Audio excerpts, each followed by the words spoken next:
انت ما بتبقاش قاعد في محطة مصر، دول زميلاتك وزمايلك، خايف الدكتور يهزاك. لو ما قدرتش تقنع اللي قدامك باللي انت عايزه مش هتعرف تشتغل. الحاجة التانية اللي عايزكم تتعلموها يا جماعة، دلوقتي اي مكان في الدنيا عشان يشغلك هيعمل لك انترفيو. لو ما تعودتش في الكلية على انك تكسر كسوفك، سواء بالذات الكلام ده للبنات والصبيان، حاول في المحاضرة. انت ما بتبقاش قاعد في محطة مصر، دول زميلاتك وزمايلك، خايف الدكتور يهزاك. الدكاترة ما بتهزقش، بس حتى بالفرض جدلي لو اتهزقت، ما انت في وسط زمايلك وزميلاتك، ما انتش قاعد في الشارع. لازم تعود نفسك على انك تتعلم تتكلم بجرأة وبأدب.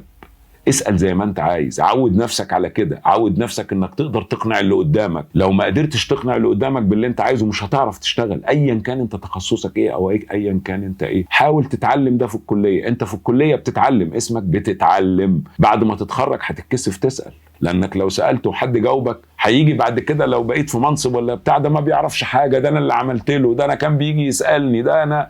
لكن انت جوه الكلية بتسأل، اسمك طالب عايز تتعلم.